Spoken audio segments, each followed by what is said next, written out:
Assalamualaikum warahmatullahi wabarakatuh. Bagaimana kabarnya anak-anak ibu semua? Berjumpa kembali dengan ibu di tahun pelajaran 2020-2021 bersama kelas gabungan pelajaran Al-Quran Hadis kelas IPA 123, IPS 12, dan Agama 1. Baiklah, sebelum kita masuk ke materi pertama, mungkin ada beberapa kelas yang belum pernah bertemu dengan ibu pada mata pelajaran tahun kemarin ya. Jadi ini sekilas info tentang ibu. Nama ibu adalah Latifah, SHI itu Sarjana Hukum Islam ya. Tempat tanggal lahir Barabai 30 Juli 1988. Pendidikan terakhir S1 IAIN Wali Songo Semarang, lulus tahun 2011. Kemudian sekarang bekerja di MAN 1 Banjarmasin. Baiklah, kita masuk ke materi yang pertamanya, yaitu tentang hakikat penciptaan manusia. Baiklah, sebelumnya ibu mau bertanya, apa sih yang terlintas dalam pikiran kalian ketika kalian mendengar tentang hakikat penciptaan manusia? Apakah kalian terbayang tentang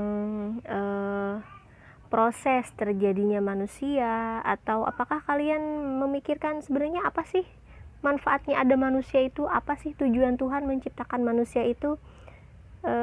Coba kalian pikirkan, kira-kira apa yang selama ini ada dalam pikiran kalian tentang penciptaan manusia itu sendiri.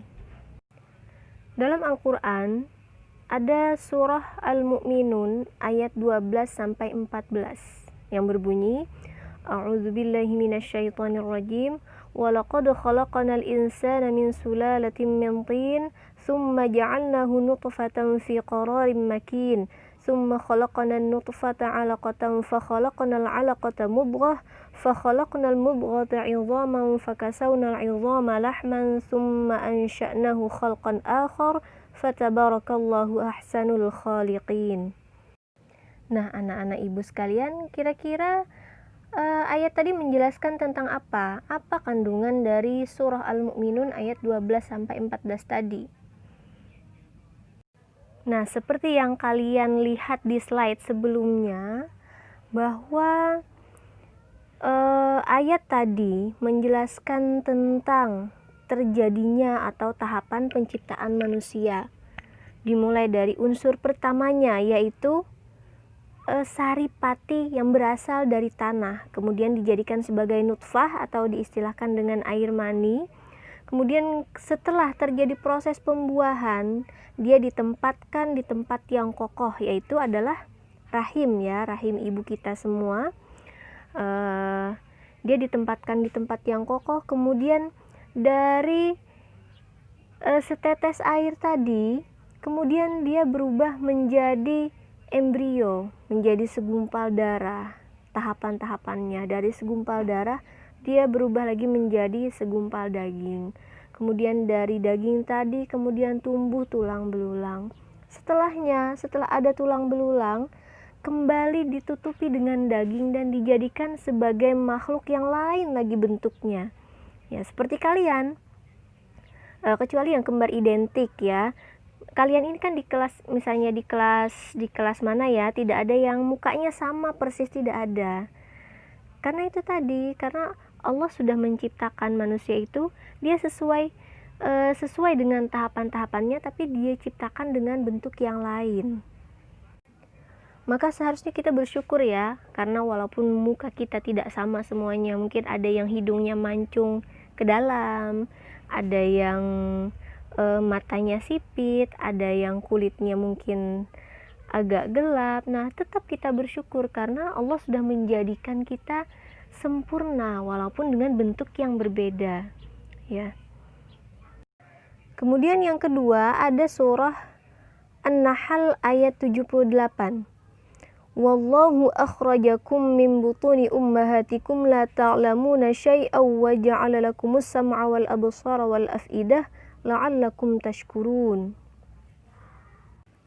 Dalam ayat tadi Allah menjelaskan bahwa Allah telah mengeluarkan kalian dari perut ibu kalian dalam keadaan tidak mengetahui apa-apa. Artinya kan setiap bayi yang dilahirkan itu tidak ada yang langsung pintar, langsung bisa ngomong, langsung bisa lari, langsung jenius, ya tidak ada. Karena memang pada dasarnya Allah telah menciptakan seperti itu, bahwa setiap orang yang dilahirkan dia memang tidak mempunyai pengetahuan dan tidak mempunyai ilmu sama sekali. Akan tetapi Allah membekali manusia dengan pendengaran, penglihatan, akal, pikiran, dan hati, agar manusia bisa belajar dari apa yang dia dengar, kemudian dari apa yang dia lihat, sehingga dia bisa berpikir menggunakan akal dan menggunakan hati, agar dia bisa menjadi orang yang berilmu pengetahuan, agar dia bisa mengambil pelajaran dari kehidupan yang telah dia jalani. Selanjutnya ada lagi surah Al-Baqarah ayat 30 sampai 32. Wa idz qala rabbuka lil malaikati inni ja'ilun fil ardi khalifah qalu ataj'alu fiha may yufsidu fiha wa yasfiku ad-dima' wa nahnu nusabbihu bihamdika wa nuqaddisu lak qala inni a'lamu ma la ta'lamun wa 'allama adama al-asma'a kullaha thumma 'aradahum 'alal malaikah faqala anbi'uni bi asma'i ha'ula'i in kuntum shadiqin qalu subhanaka la 'ilma lana illa ma 'allamtana innaka antal 'alimul hakim. Pada ayat ini Allah menjelaskan keinginannya untuk menjadikan manusia sebagai khalifah atau pemimpin di muka bumi. Jadi Allah ingin manusia itu menjadi khalifah atau pemimpin. Nah, sekarang yang ditanyakan adalah pemimpin yang bagaimana? Pemimpin yang bisa mengelola bumi, mengambil manfaat, menjaga, memelihara. Itu yang dimaksudkan Allah dalam artian khalifah di sini. Nah, pertanyaannya itu tadi, khalifah yang seperti apa? Pemimpin yang seperti apa yang diinginkan Allah, yang dilakukan oleh manusia, perannya? Peran manusia, artinya kan manusia ini dia diberi ilmu, diberi akal, diberi pendengaran, diberi penglihatan, agar dia bisa menjadi pemimpin. Setidaknya adalah pemimpin bagi dirinya sendiri, ya. Karena setiap orang itu dia bertanggung jawab atas dirinya masing-masing, sehingga mau tidak mau akhirnya setiap orang akan memimpin dirinya sendiri. Bagaimana caranya? Dia mengontrol hawa nafsunya, mengontrol amarahnya, mengontrol segala macam keinginannya, dan keinginan-keinginan baik itu yang positif ataupun negatif, ya. Kalau misalnya keinginan positif, bagaimana dia harus memanagenya, bagaimana dia harus mengontrol keinginan itu. Kalau keinginan yang negatif, bagaimana dia menekan atau bagaimana dia mengatasi atau bahkan menghindari dari hal-hal yang bersifat negatif. Selanjutnya ada surah Az-Zariyat ayat 56 yang berbunyi wa ma khalaqatul jinna wal insa illa liya'budun, yang artinya bahwa tidak akan kuciptakan jin dan manusia kecuali untuk menyembah atau beribadah kepadaku, begitu kata Allah.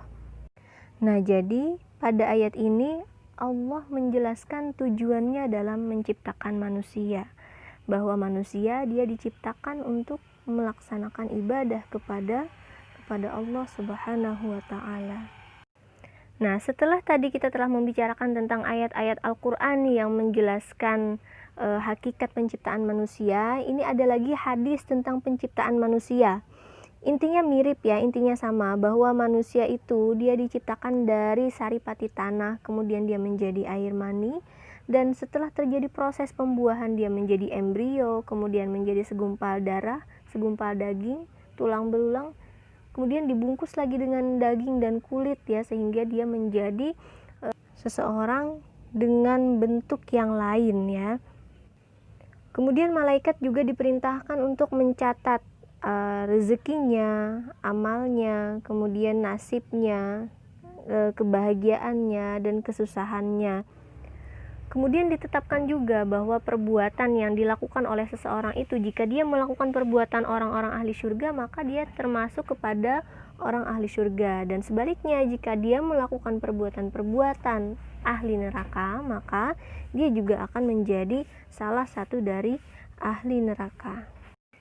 Hadis selanjutnya menjelaskan tentang hak Allah terhadap manusia, bahwa Allah berhak terhadap ibadah yang dilakukan oleh manusia. Dan di sini juga dijelaskan bahwa ternyata manusia juga punya hak kepada Allah. Apa haknya?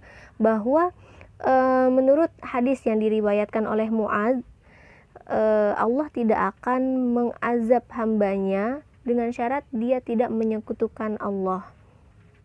Akan tetapi hadis ini tidak diperkenankan Nabi ya untuk Mu'adz itu menyampaikan kepada umat-umat yang lain atau kepada para sahabat yang lain, karena dikhawatirkan bahwa umat ini akan terlena dengan hak kita terhadap Allah tadi, bahwa hak seorang hamba adalah bahwa hamba itu tidak akan diazab selama dia tidak menyekutukan Allah.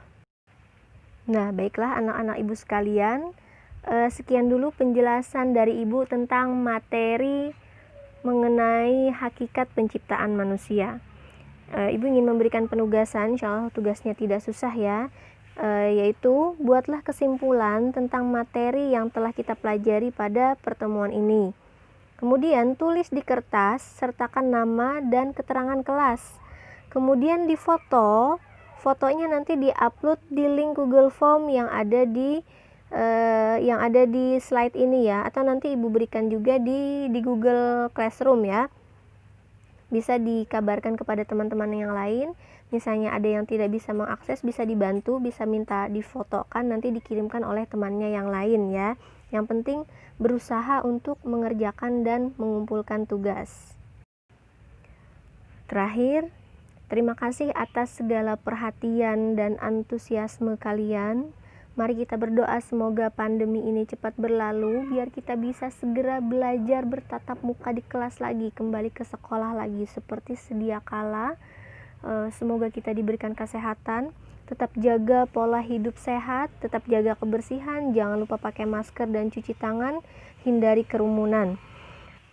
Sekian dari Ibu, terima kasih perhatiannya. Wassalamualaikum warahmatullahi wabarakatuh.